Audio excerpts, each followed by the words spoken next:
Strap in and get ready for an adrenaline-fueled ride as we count down the top 5 most mind-bending, heart-pounding, and downright extreme sports the world has to offer.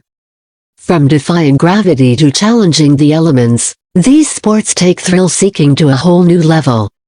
So, whether you're an adventure junkie or just a curious spectator, hold on tight as we dive headfirst into the pulse-pounding realm of the most extreme sports on the planet. Get ready for the rush. This is where ordinary meets extraordinary.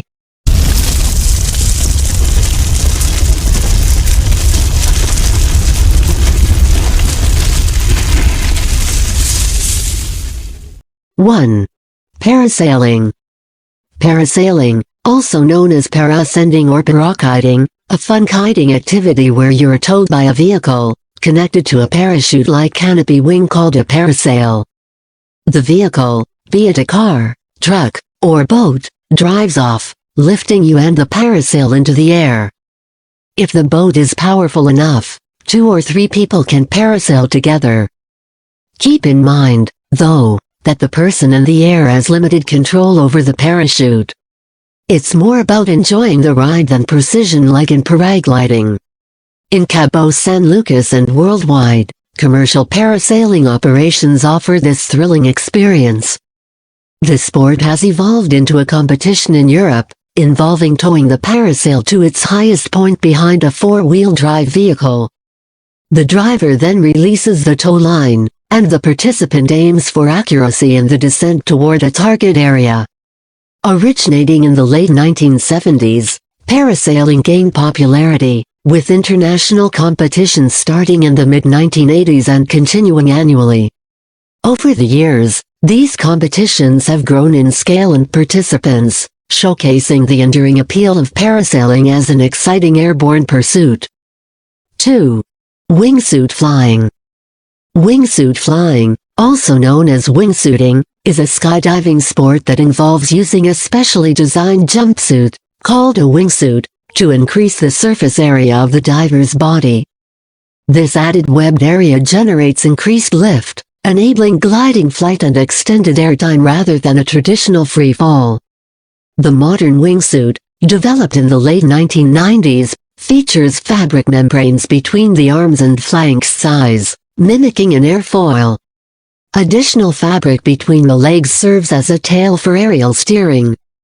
During a wingsuit flight, similar to other skydiving disciplines, a parachute is deployed before landing. This allows wingsuit flyers to take flight from various points, including drop aircraft or base jump exit points like cliffs or mountain tops. The wingsuit flyer wears specialized parachuting equipment designed for skydiving or base jumping. After deploying the parachute, the canopy pilot must unzip the arm wings to reach the steering parachute toggles and control the descent path. Wingsuits go by various names, such as Birdman suits, named after the brand of the first commercial wingsuit makers, squirrel suits, due to their resemblance to flying squirrels' wing membrane, and bat suits, because of their similarity to bat wings or superhero battle costumes. Experience the thrill as wingsuit flyers soar over fields in the UK and explore the skies in these incredible suits. 3. Helining. Helining, an elevated form of slacklining, takes the thrill of walking on a narrow suspended webbing to new heights, literally, above the ground or water. Widely considered the pinnacle of the sport, helining involves setting up lines at significant elevations, often in locations historically used for Tyrolean traverses. When rigging highlines, experienced slackliners prioritize solid, redundant, and equalized anchors to secure the line in position.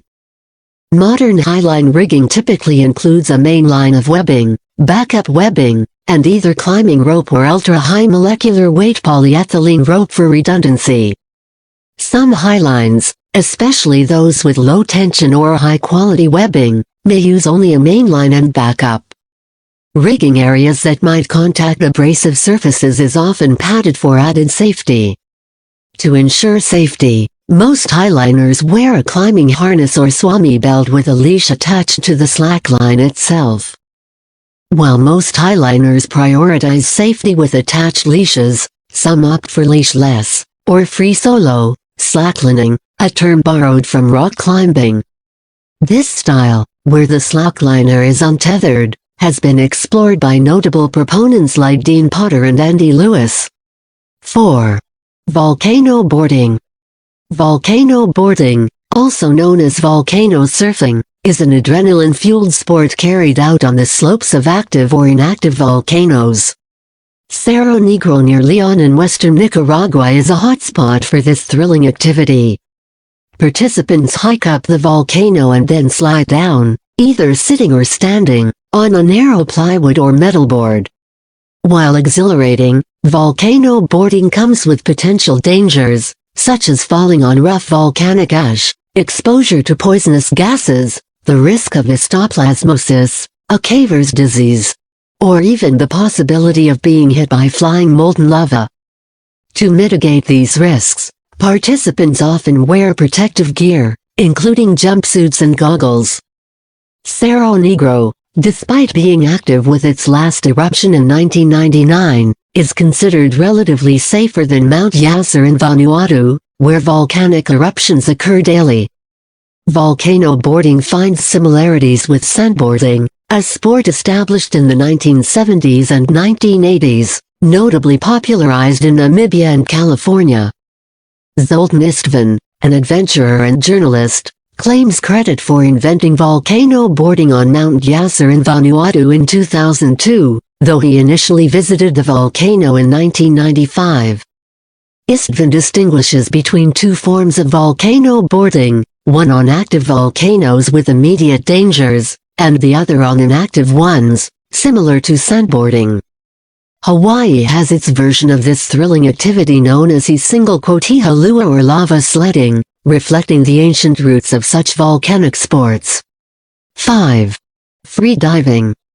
Freediving, also known as breath-hold diving, or skin diving, is a method of underwater exploration that relies on holding one's breath instead of using breathing apparatus like scuba gear.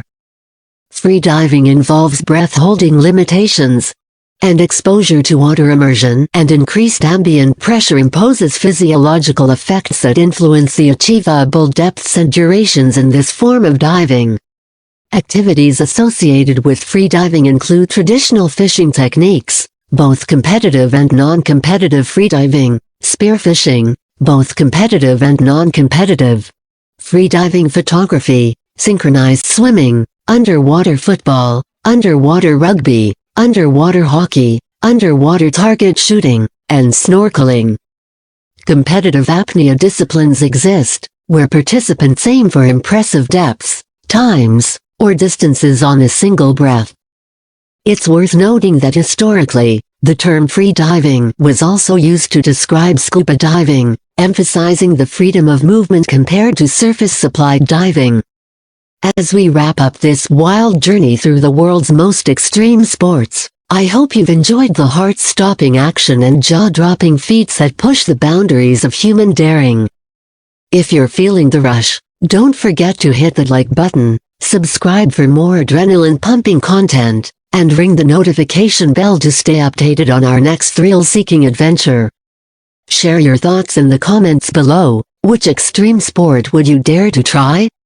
Until next time, stay fearless, stay adventurous, and keep living life on the edge. This is Padli Jhun's Top 5, signing off from the edge of excitement. Play safe.